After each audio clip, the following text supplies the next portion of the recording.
शुरुआत करेंगे corona virus से जुड़ी खबरों के साथ, जहां पर नया वेरिएंट डेल्टा प्लस चिंता बढ़ा रहा है। साफ तौर से स्वास्थ्य मंत्रालय ने इसे वेरिएंट ऑफ कंसर्न भी एक तरह से मान लिया है। इसके अलावा नए केस और मौत के आंकड़े जो हैं उनमें हल्की बढ़त आती हुई भी दिखाई दे रही है।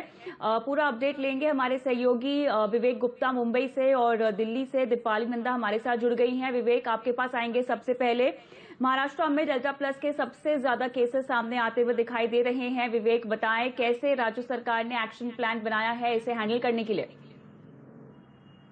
आपको बताना चाहेंगे कि डेल्टा प्लस वेरिएंट के पूरे देश भर में लगभग 40 मामले सामने आए हैं और सबसे ज्यादा मामले, उन 40 मामलों में सबसे ज्यादा मामले महाराष्ट्र में हैं। महाराष्ट्र में 21 मामले डेल्टा प्लस वेरिएंट के सामने आ चुके हैं, जिसको लेकर महाराष्ट्र सरकार अब तैयारी भी शुरू कर दी है। आपको बताना चाहेंगे कि सबसे ज्यादा मामले महाराष्ट्र के रत्नागिरी में है। रत्नागिरी में डेल्टा प्लस वेरिएंट के 9 मामले सामने आए हैं। जलगांव में 7 मामले सामने आए हैं। मुंबई और पालघर में 2-2 मामले सामने आए हैं और थाने और सिंधुदुर्ग में 1-1 मामला सामने आया है। यानी कुल मिलाकर पूरे महाराष्ट्र में 21 डेल्टा प्लस वेरिएंट के मामले सामने आ चुके हैं, जिसको लेकर महाराष्ट्र सरकार काफी ज्यादा गंभीर है। यही वजह है कि महाराष्ट्र सरकार के जो स्वास्थ्य मंत्री है राजेश टोपे ने, उन्होंने साफ तौर पे कहा है कि इस मामले को काफी गंभीरता से लिया जा रहा है और इन 21 मामलों में जांच की जा रही है कि आखिरकार डेल्टा प्लस वेरिएंट कितना ज्यादा खतरनाक है। जो मरीज इसकी चपेट में आए हैं उनकी ट्रैवल हिस्ट्री क्या थी, वो कहाँ ट्रैवल करते थे, इस बात की जांच की जा रही है। साथ ही साथ उनके परिवार में कोरोना वायरस की चपेट में कौन कौन लोग आए थे,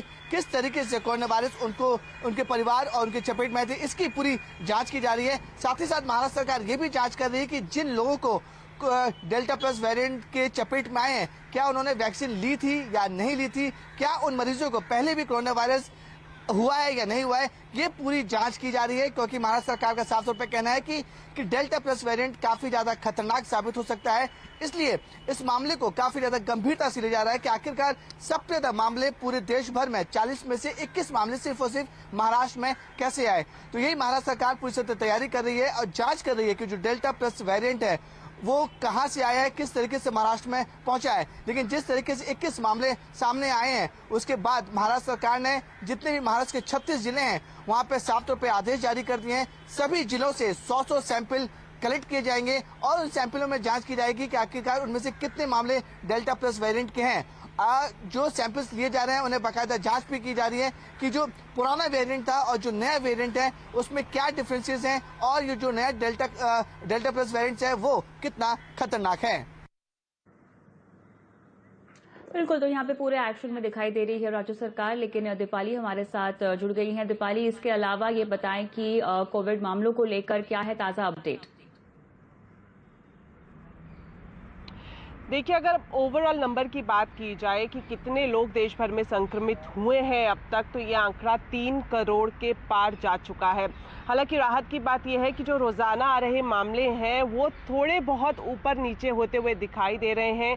अगर पिछले 24 घंटे की बात की जाए तो 50,000 से ज़्यादा नए मरीज देश भर में मिले हैं। मृतकों की बात की जाए तो 1358 लोगों की जान कोविड की वजह से गई है। एक्टिव केसेस का लोड दिनों दिन कम हो रहा है क्योंकि रिकवरी करने वाले लोगों की संख्या ज़्यादा है नए मामलों के मुकाबले में। अगर अभी एक्टिव केसेस की बात की जाए तो ये संख्या करीब 6.5 लाख के आसपास है। डेल्टा प्लस वेरिएंट का जिक्र जो मेरे सहयोगी कर रहे थे, उस लिहाज से केंद्रीय स्वास्थ्य मंत्रालय ने भी अब अपनी कमर कसनी शुरू कर दी है। खास तौर पर अगर हम मध्य प्रदेश की बात करें, महाराष्ट्र की बात करें, केरल की बात करें, जहां पर कुल मिलाकर 40 के करीब डेल्टा प्लस वेरिएंट के नए मरीज मिले हैं, उनकी निगरानी काफ़ी क्लोजली की जा रही है। इन राज्य सरकारों को केंद्र सरकार की तरफ से एडवाइजरी जारी की गई है कि प्राथमिकता के आधार पर आप इनका इलाज करें और इसे वेरिएंट ऑफ कंसर्न VOC कहा है स्वास्थ्य मंत्रालय ने। इसका मतलब ये कि अगर समय रहते इस वेरिएंट पर काबू नहीं पाया गया तो ये काफ़ी तेज़ी से लोगों को अपनी चपेट में ले सकता है। बिल्कुल, आप हमारे साथ बने रहें दीपाली। लेकिन हम आगे बढ़ेंगे और अब बात करते हैं वैक्सीन की। कोरोना से जंग में हमारी खास मुहिम संजीवनी अ शॉट ऑफ लाइफ।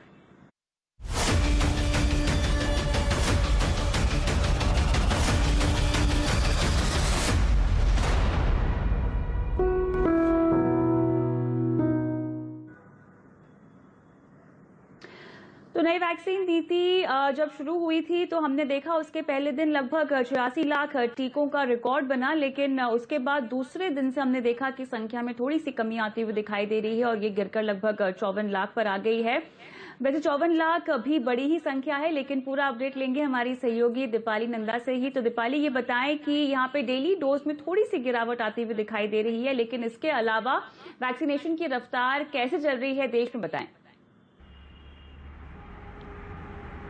देखिए, अगर वैक्सीनेशन के रफ्तार की बात की जाए तो इस नई वैक्सीन नीति का आज तीसरा दिन कहा जाएगा और बीते 2 दिन की बात करें तो अब तक अच्छे नंबर्स ही सामने आए हैं। पहले दिन 86 लाख से ज़्यादा लोगों ने टीका लगवाया था और अगर मैं बीते 24 घंटे की बात करूं तो इसमें 54 लाख से ज़्यादा लोगों ने कोरोना वैक्सीन लगवाई है। तो धीरे धीरे ये रफ्तार पकड़ता हुआ दिखाई दे रहा है। यहाँ पर डेल्टा प्लस वेरिएंट को लेकर सबके मन में चिंता है और हर कोई ये जानना चाहता है कि जो मौजूदा वैक्सीन देश में उपलब्ध है, क्या वो इससे लड़ने में कामयाबी उससे मिलेगी या नहीं। तो इस पर स्वास्थ्य मंत्रालय की तरफ से बताया गया है कि मौजूदा जो वैक्सीन है, कोविशील्ड और कोवैक्सीन, ये दोनों ही वैक्सीन डेल्टा प्लस वेरिएंट जो कि कोरोना का नया वेरिएंट है, इससे लड़ने में कारगर है, पूरी तरह से प्रतिरोधक क्षमता प्रदान करती हैं।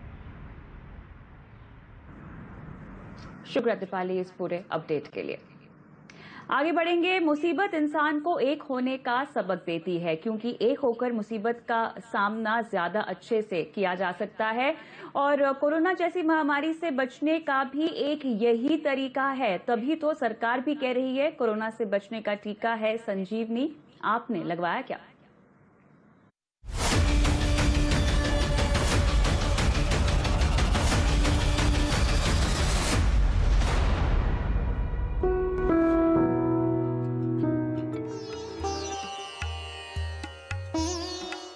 जहां ना पहुंचे रवि वहां पहुंचे कवि। बदलते दौर में इस लोकोक्ति को सच होते देखना हो तो पश्चिम बंगाल के अलीपुर द्वार चले आइए और देखिए, ईमानदारी से कोशिश की जाए तो कैसे शहरों के अलावा गांव-गांव तक टीका पहुंचाया जा सकता है। अलीपुर द्वार से करीब 11 किलोमीटर की दूरी पर सुदूर पहाड़ी इलाके में बसा ये गांव अदमा है। यहाँ पहुंचने के दौरान ही जंगल और पहाड़ियों की पगडंडियों से गुजरते हुए आपको इस बात का एहसास हो जाएगा कि आखिर भूटान की सीमा से लगे इस गांव तक पहुंचना क्यों इतना कठिन है। बावजूद इसके कोरोना के खिलाफ जंग में देश की जीत सुनिश्चित करने के लिए अलीपुर द्वार के डीएम सुरेंद्र कुमार मीणा दल बदल के साथ यहाँ पहुंचे और लोगों का टीकाकरण किया। और जेतु 45 से ऊपर लोग जन के लिए ऑलरेडी हम वैक्सीनेशन द्वारा दे रहे थे, तो इन लोगों को, इस एज ग्रुप के लोगों को नीचे नहीं जाना पड़े। सब सेंटर भी यहाँ से बहुत दूर है, इसीलिए बेसिकली जिला प्रशासन, हेल्थ डिपार्टमेंट का टीम, ब्लॉक का टीम, यहाँ सब अधिकारियों को लेके हम यहाँ पे आए और सब लोग जन को हम लोग वैक्सीनेशन दे रहे हैं। और डीएम सुरेंद्र कुमार मीणा की अगुवाई में यहाँ पहुंची टीम ने गाँव के लोगों के तमाम आशंकाओं को दूर करते हुए आश्वस्त किया, जिसके बाद गांव के तमाम योग्य लोगों ने खुशी खुशी टीका लिया। आया कितना बुरा आदमी जाना न पाता था, लेकिन आज यहाँ पे गाँव में पहुँचे के लेके हमको वैक्सीन लगा दिया। बहुत खुशी, बड़ी खुशी की बात है। डीएम साहब चाहते तो अपनी जिम्मेदारी से पल्ला झाड़ते हुए वो गांव वालों को टीकाकरण के लिए स्वास्थ्य केंद्र आने की नोटिस चस्पा कर सकते थे, लेकिन कोरोना के खिलाफ जीत हासिल करने की जिद उन्हें शहर से दूर इस दुर्गम इलाके में ले आई। उम्मीद है इनकी ये कोशिश नजीर साबित होगी और कोरोना के खिलाफ जंग में पूरा देश एकजुट होकर जल्द से जल्द टीका लेगा। अलीपुर द्वार से ब्यूरो रिपोर्ट, न्यूज़ 18 नेटवर्क।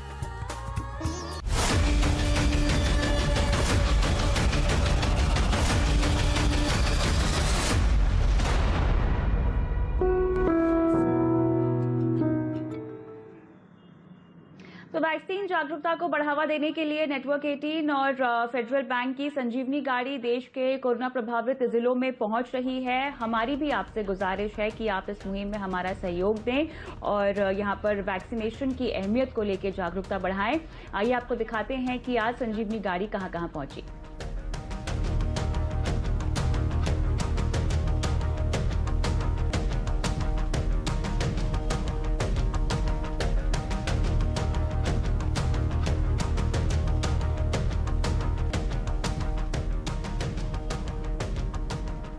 बात करते हैं शेयर बाजार में आज हुए कारोबार की, जहां पर हमने देखा कि जून सीरीज की एक्सपायरी से पहले बाजार में दबाव दिखाई दिया है, लेकिन लगातार दूसरे दिन मुनाफा वसूली जो है वो बनी रही। निफ्टी की बात करें तो ऊपरी स्तरों से साफ तौर से लगभग 86 पॉइंट, तो सेंसेक्स 283 पॉइंट टूटा है। सेक्टर्स के लिहाज से देखें तो मेटल, आईटी, एनर्जी शेयरों में आज बिकवाली का सेशन रहा है। बाजार का पूरा अपडेट समझाने के लिए हमारे सहयोगी हमारे साथ जुड़ गए हैं। पहला सवाल ये बताएं, बाजार की हाइलाइट्स आज क्या रही? देखिए, जब वीकली एक्सपायरी का दिन या फिर एक्सपायरी से पहले का कारोबारी सत्र है तो उससे पहले तो मार्केट एक दायरे के अंदर ही कामकाज करता, लेकिन हाँ सेकंड हाफ तक आते आते जो दायरा है वो थोड़ा ज़रूर नीचे की तरफ जाता दिखा या फिसलता दिखा और दिन के निचले स्तरों के आसपास ही मार्केट्स बंद होते हुए दिखाई पड़े आज भी। लेकिन कुछ सेलेक्टिव स्टॉक्स, सेलेक्टिव शेयर्स में खरीदारी थी। मिसाल के तौर पर आज आपको बाइंग दिखाई पड़ेगी ईवी स्टॉक्स के अंदर, फुटवेयर स्टॉक्स में, पोल्ट्री स्टॉक्स में, सेलेक्टिव बैंकिंग, पीएसयू बैंक्स के अंदर जहां पर कुछ खरीदारी आज आते हुए दिखाई पड़ी। ऑटो स्टॉक्स में जो कि लगातार दूसरा दिन जहां पर एक अच्छी बाइंग आती हुई दिखाई पड़ी। थोड़ी बहुत प्रॉफिट टेकिंग लगातार जारी है, वो है मेटल स्पेस प्रेशर में है, आईटी के अंदर प्रॉफिट टेकिंग थी, एनर्जी, बीएफएसआई, कुछ ऐसे नाम थे जहां पर ज़रूर आज दबाव बनता हुआ दिखाई पड़ा। लेकिन हाँ एक सीमित दायरे में कामकाज और सेकेंड हाफ तक आते आते बाजार का जो दायरा है वो थोड़ा और बढ़ा और दिन के निचले स्तरों के आसपास मार्केट जाके बंद हुए। बिल्कुल, तो सुमित ये बताएं अब बाजार में आज के लिहाज से हमने किन किन सेक्टर्स में और किन स्पेसिफिक शेयरों में ज्यादा एक्शन देखा? देखिए, अगर स्टॉक स्पेसिफिक मूवमेंट की बात की जाए तो आज भी मारुति बाजार में मार्केट को सपोर्ट करने में काफ़ी हद तक अग्रणी रहा। एक अच्छे खासी बाइंग यहाँ पर Titan, Bajaj Finserv, ONGC number से पहले यहाँ पर खरीदारी आते हुए दिखाई पड़ी। तो कुछ ऐसे नाम थे जो कि मार्केट को प्रोमिनेंटली सपोर्ट कर रहे थे। बिकवाली के लिए आज अदानी पोर्ट का नाम सामने है, विप्रो एक ऐसा नाम जहाँ पर प्रेशर देखने को मिला, एलएनटी, जेएसडब्ल्यू स्टील कुछ और ऐसे नाम जहाँ पर आज के सत्र में बिकवाली आते हुए दिखाई पड़ी। मिड कैप में बीईएल नंबर्स के बाद, कॉन्फ्रेंस कॉल के बाद या पॉजिटिव न्यूज़ फ्लो के बाद शेयर में आज खरीदारी देखने को मिली। इसके अलावा गोदरेज एग्रोवेट स्ट्रॉन्ग मूव यहाँ पर भी, इनफैक्ट पूरे पोल्ट्री स्पेस में, चाहे वेंकीज को देख लीजिए, गोदरेज को देख लीजिए, एसके मैक को देख लीजिए, सब में खरीदारी देखने को मिली। टिमकेन, नेस्को कुछ और ऐसे नाम जहाँ पर आज खरीदारी रही। मिड कैप लूजर में Wockhardt, central bank of India, Adani total gas और पीएनबी हाउसिंग फाइनेंस जहाँ पे नेगेटिव न्यूज़ फ्लो का भी इंपैक्ट खास तौर पर देखने को मिल रहा है। एफएनओ में आज बिकवाली रही, एनएमडीसी में नंबर्स के बाद यहाँ पर प्रेशर रहा। यूनाइटेड ब्रिवरीज बड़े न्यूज़ फ्लो के बीच में और सुबह की ब्लॉक डील के बाद यहाँ पर भी प्रेशर आता हुआ दिखाई पड़ा। इंडिया बुल्स हाउसिंग और बंधन बैंक कुछ और ऐसे नाम जहां पर आज दबाव आता हुआ दिखाई पड़ा। लेकिन बड़े इवेंट्स अवेटेड है मार्केट में, स्पेशली कल एक्सपायरी है, रिलायंस की एजीएम है, तो इन सब चीज़ों के मद्देनजर बाजार में एक उतार चढ़ाव की उम्मीद जानकार मान के चल रहे हैं। शुक्रिया इस पूरे मार्केट राउंड अप के लिए सुमित। आगे बढ़ते हैं और बात करेंगे हमारी खास पेशकश की। कल ही हमने आपको खबर दिखाई थी जहां पर कर्नाटका में दवा की ड्रोन डिलीवरी का ट्रायल शुरू हो गया है और अगर ये ट्रायल सफल रहा तो इसको पूरे देश में इसका जो है प्रयोग किया जाएगा। सरकार ने इसके लिए बाकायदा जो है बिड्स निकाले हैं। तो क्या वो वक्त आ गया है जब हम आसमान में ड्रोन की डिलीवरी होते देखेंगे, जिसकी बातें हम कई सालों से कर रहे हैं। सब कुछ रोमांचक तो होगा ही, लेकिन इस रोमांच में क्या क्या बारीकियां हैं ये जानने के लिए हमारे साथ जुड़िए कंज्यूमर अड्डा में 5:27 पर और देखिए हमारी खास पेशकश, ड्रोन से आएगी दवा।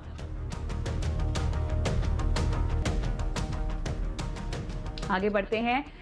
कच्चा माल की सप्लाई में कमी और कीमतों में भारी बढ़ोतरी से देश में एमएसएमई सेक्टर जो है संकट में आ गया है। लगभग 170 से ज्यादा एमएसएमई से जुड़े एसोसिएशंस ने मोदी सरकार को इस मुद्दे पर उनसे मदद की गुहार लगाई है। तमाम डिटेल्स लेंगे हमारे सहयोगी आलोक प्रियदर्शी से। आलोक, बताएं किस तरह से एमएसएमई सेक्टर ने मदद की गुहार लगाई है प्रधानमंत्री से? बिल्कुल, देखिए, प्रधानमंत्री, वित्त मंत्री, स्टील मंत्री और तमाम जितने भी सरकार के जितने भी बड़े मंत्री हैं, उन सभी को रिप्रेजेंटेशन भेजकर देश के करीब 170 एमएसएमई के एसोसिएशन का एक अम्ब्रेला ऑर्गेनाइजेशन है आईका, all India association of council of association of MSME, उसने चिट्ठी लिखी और तत्काल इस मामले में प्रधानमंत्री से दखल लेने की मांग की है। उन्होंने कहा है कि इस वक्त एमएसएमई सेक्टर बहुत ही बड़े संकट से गुजर रहा है। वो संकट जो पैदा हुआ है वो रॉ मटेरियल की कमी और उसकी महंगाई की वजह से पैदा हुआ है। इस वक्त देश में चाहे वो कॉपर हो, चाहे एल्युमिनियम हो, चाहे वो स्टील हो, चाहे प्लास्टिक के दाने हो, इन सब तमाम चीजों के दाम जो है लगभग दोगुने हैं पिछले साल के मुकाबले कंपेयर करें तो। इस वजह से उनका कहना है कि जो उनकी प्रोडक्टिविटी है उस पर असर पड़ रहा है, उनका प्रोडक्शन कम हो रहा है, उनका जो लागत है वो ज्यादा पड़ रहा है, उनका माल जो है वो महंगा हो रहा है, और वो जो विदेशों में जो उनके साथ कंपटीटर हैं उनके सामने टिक नहीं पा रहे हैं। तो लिहाजा सरकार रॉ मटेरियल की एक तो उपलब्धता कराई देश में, और साथ ही साथ जो कीमतों में तरह से कहें आग लगी हुई है, उसको किसी भी तरह से करके उन्हें सस्ते रेट पर रॉ मटेरियल मुहैया कराए। तो इन तमाम मुद्दों को लेकर आज एक प्रेस कॉन्फ्रेंस भी इन आइका की तरफ से किया गया, और सरकार से इस मामले में पूरी तरह से दखल देने के लिए कहा गया, और कहा कि खासतौर से जो रॉ मटेरियल आयरन और जैसी चीजें इन पर कम से कम 6 महीने के एक्सपोर्ट पर पाबंदी भी लगाई गई है। तो ये तमाम मुद्दों को लेकर एमएसएमई सेक्टर से जुड़े देश के तमाम जितने भी बड़े एसोसिएशंस हैं, उन्होंने सरकार से इस मामले में तत्काल दखल देने की मांग की है। बिल्कुल, देखना होगा किस तरह से मदद दी जाएगी इस सेक्टर को। शुक्रिया लोग तमाम डिटेल्स हमें देने के लिए। बात करते हैं हमारी पेशकश आवाज अड्डा में आज के खास मुद्दे की। कल दिल्ली में पीएम मोदी के साथ जम्मू कश्मीर के नेताओं की अहम बैठक होने वाली है, और जम्मू कश्मीर से आर्टिकल 370 हटने के बाद वहां के स्थानीय नेताओं के साथ क्या बात होगी, आवाज अड्डा में इसी पर आज फोकस होगा 5:57 पर।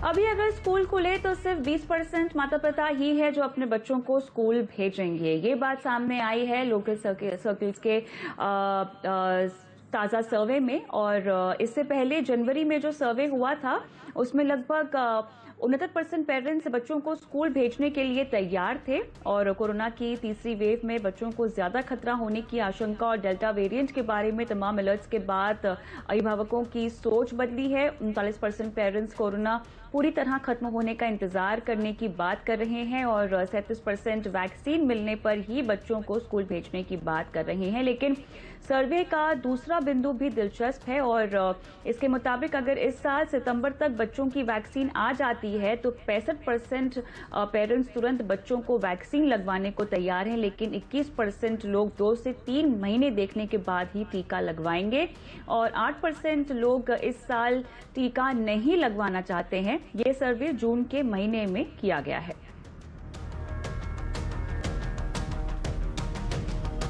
आगे बढ़ते हैं। गुजरात के बाद अब हरियाणा भी जल्द ही इलेक्ट्रिक व्हीकल पॉलिसी का ऐलान करने वाला है, और हमें मिली एक्सक्लूसिव जानकारी के मुताबिक इसमें ग्राहकों और इंडस्ट्री दोनों के लिए इंसेंटिव का प्रावधान भी होगा। पूरी खबर समझते हमारे सहयोगी रोहन सिंह से। रोहन, ये बताएं, अभी हरियाणा भी इलेक्ट्रिक व्हीकल की पॉलिसी का ऐलान करने जा रहा है? जी, हरियाणा सरकार की तरफ से बनाई गई इलेक्ट्रिक व्हीकल पॉलिसी लगभग तैयार है। इंडस्ट्री के साथ इसका कंसल्टेशन किया जा चुका है, और अब इसे अगले कुछ दिनों में जारी भी कर दिया जाएगा। जो खास बातें हैं, सबसे पहले तो जो इलेक्ट्रिक गाड़ियों की कीमत है उसे और ज्यादा कम करने की तैयारी की जा रही है। जो इलेक्ट्रिक 2 व्हीलर्स हैं, पहली 20,000 यूनिट जो बेची जाएंगी उस पर हरियाणा सरकार की तरफ से 10,000 रुपए की छूट दी जाएगी। इसके अलावा इलेक्ट्रिक 3 व्हीलर पर 25,000, इलेक्ट्रिक कार पर 1 लाख, और इलेक्ट्रिक जो ट्रक्स हैं या बसेस हैं, हैवी ड्यूटी व्हीकल्स हैं, उन पर 2 लाख रुपए तक की सब्सिडी देने का प्रस्ताव रखा गया है। इसके अलावा जो इंडस्ट्री सेटअप करना चाहते हैं राज्य में, उन्हें 10 से 25% तक की छूट देने का प्रस्ताव रखा गया है। जो लघु उद्योग हैं इससे जुड़े हुए, उन्हें ज्यादा छूट दी जाएगी। इसके अलावा जो इंडस्ट्री के लिए बिजली, पानी तरह की जो बाकी चीजें हैं, उनमें भी कुछ रिबेट्स देने की बात कही गई है, और बहुत जल्दी इस पॉलिसी को रिलीज कर दिया जाएगा। शुक्रिया रोहन तमाम डिटेल्स हमें देने के लिए, और इसी के साथ आवाज समाचार में इतना ही। लेकिन तमाम खबरों की अपडेट के लिए CNBC आवाज के साथ ही रहिए, ट्विटर, फेसबुक, यूट्यूब के जरिए। नमस्कार।